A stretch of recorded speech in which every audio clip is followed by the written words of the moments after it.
আসসালামু আলাইকুম ভিউয়ার্স, বাংলাদেশের সর্বশেষ আপডেট সংবাদে আপনাদের স্বাগত। জানিয়ে দিব আমাদের হাতে থাকা সর্বশেষ গুরুত্বপূর্ণ আপডেট বাংলা সংবাদ। শুরুতেই সংবাদ শিরোনাম, বাংলাদেশের মাটিতে আর যেন কোনো স্বৈরাচার তৈরি না হয় বলছে আমিনুল। এরপর জানিয়ে দিব আহতদের সুচিকিৎসা নিশ্চিত করতে না পারা অন্তর্বর্তী সরকারের প্রথম ব্যর্থতা বলছে সমন্বয়ক হাসনাত আব্দুল্লাহ। এদিকে সাবেক 11 মন্ত্রী এমপি সহ 31 জনের সম্পদের তথ্য চাইল অন্তর্বর্তী সরকার। এদিকে ছাত্র আন্দোলনে হতাহতদের চিকিৎসার ব্যয় বহন করবে সরকার। জানিয়ে দেব আগামীর রাষ্ট্র পরিচালনায় তরুণরা গুরুত্বপূর্ণ ভূমিকা রাখবে বলছে খালেদা জিয়া।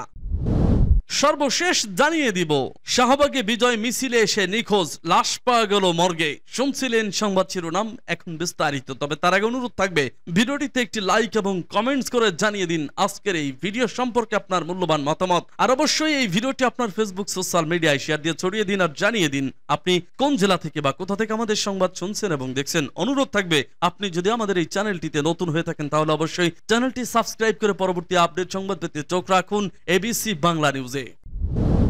বাংলাদেশের মাটিতে আর যেন কোনো স্বৈরাচার তৈরি না হয় বলছে আমিনুল।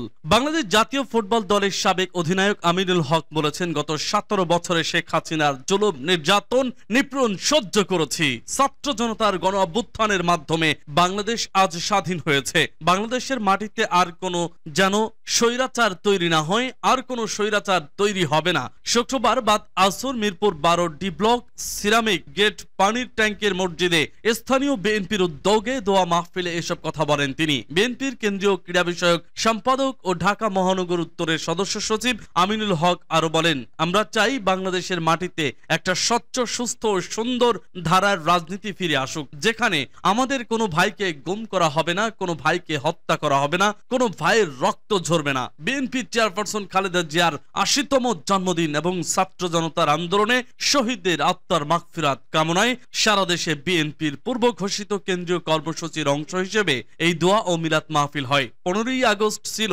খালেদা জিয়ার 80তম জন্মদিন। আমিনুল হক বলেন, আওয়ামী স্বৈরাচার আমাকে গত 20 জুলাই গ্রেপ্তার করে 13 দিন রিমান্ডের নামে শারীরিকভাবে অমানসিক নির্যাতন করেছে, চোখ বেঁধে নিয়ে হাতে কড়া পরিয়েছে। শুধু আমি নই, আমাদের প্রত্যেকটি ভাইকে রিমান্ডে নিয়ে শারীরিক নির্যাতন করেছে। মনে হচ্ছে আমরা কোনো চুরি ডাকাতি করেছি। বিএনপি নেতাকর্মীদের উদ্দেশ্যে তিনি বলেন, ক্ষমতার দাপটে দখলদারি, চাঁদাবাজি, লুটতরাজ এগুলো দেখতে চাই না। বাংলাদেশে এমন স্বচ্ছ রাজনীতি তৈরি হোক যেখানে কোনো হানাহানি কাটাকাটি থাকবে না, রক্ত ঝরবে না, গুম হত্যা থাকবে না। আহতদের সুচিকিৎসা নিশ্চিত করতে না পারা অন্তর্বর্তী সরকারের প্রথম ব্যর্থতা বলছে সমন্বয়ক হাসনাত আব্দুল্লাহ। ছাত্র জনতার আন্দোলনে আওয়ামী লীগ সরকারের পতনের পর গঠিত অন্তর্বর্তীকালীন সরকারের প্রথম ব্যর্থতা চিহ্নিত করার দাবি করেছেন বৈষম্য বিরোধী ছাত্র আন্দোলনের অন্যতম সমন্বয়ক হাসনাত আব্দুল্লাহ। তার মতে ব্যর্থতাটি হচ্ছে এখন পর্যন্ত আন্দোলন ঘিরে আহত ব্যক্তিদের আন্তর্জাতিক মানের সেবা নিশ্চিত ও তাদের একটি পূর্ণাঙ্গ তালিকা তৈরি করতে না পারা। আগামী 24 ঘন্টার মধ্যে স্বাস্থ্য মন্ত্রণালয়ের কাছে এ ব্যাপারে দৃশ্যমান পদক্ষেপ আশা করেছেন তিনি।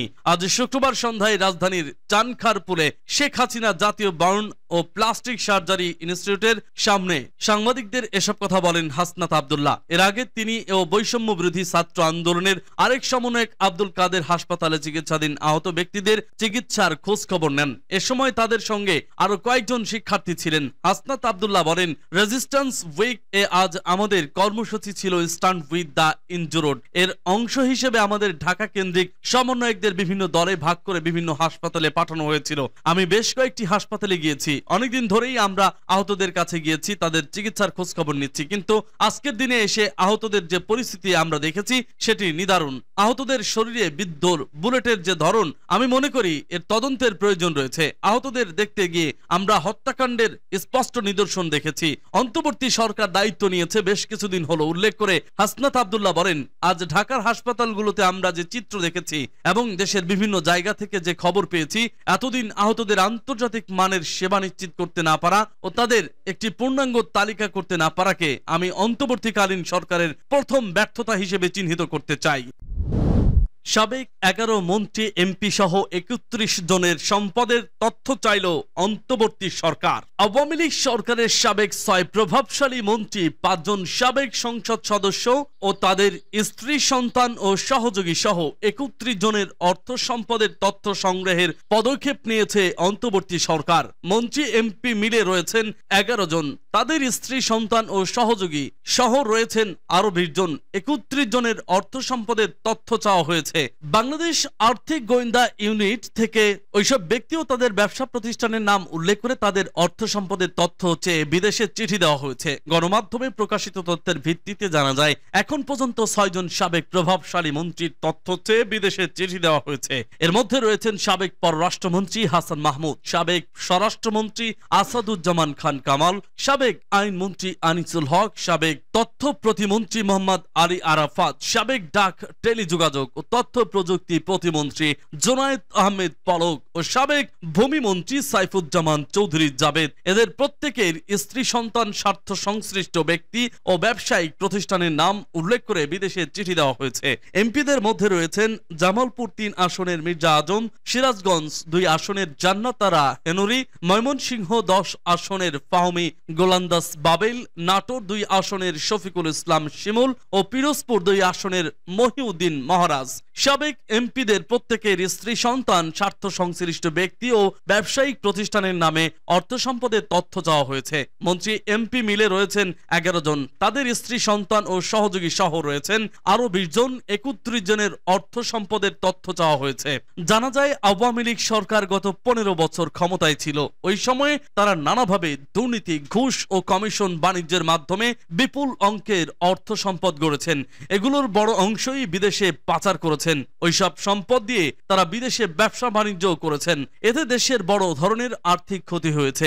গত 2.5 বছর ধরে দেশে যে ডলার সংকট চলছে এবং তা থেকে মূল্যস্ফীতির লাগামহীন ঊর্ধ্বগতি হয়েছে, তার অন্যতম কারণ দেশ থেকে টাকা পাচার।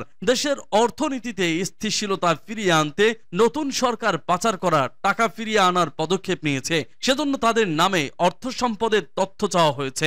বিএফআইইউ সহ অন্যান্য গোয়েন্দা সংস্থাগুলোর প্রাথমিক তদন্তে আলোচ্য 31 জনের নামে দেশে বিদেশে বিপুল অঙ্কের অর্থ সম্পদের সন্ধান মিলেছে, যে কারণে এখন আনুষ্ঠানিকভাবে তথ্য চাওয়া হয়েছে। বিদেশিদের পাশাপাশি তাদের নামে দেশের ব্যাংক ও আর্থিক প্রতিষ্ঠানগুলো থেকে সম্পদের তথ্য সংগ্রহ করা হচ্ছে। এছাড়া অন্যান্য সম্পদের তথ্য নেওয়া হচ্ছে। এসব তথ্য সংগ্রহ করে বিএফআইইউ থেকে দুদক ও সংশ্লিষ্ট গোয়েন্দা সংস্থাগুলোকে সরবরাহ করা হবে। এর আলোকে সংস্থাগুলো আরো তদন্ত করে অভিযুক্তদের নামে মামলা করবে।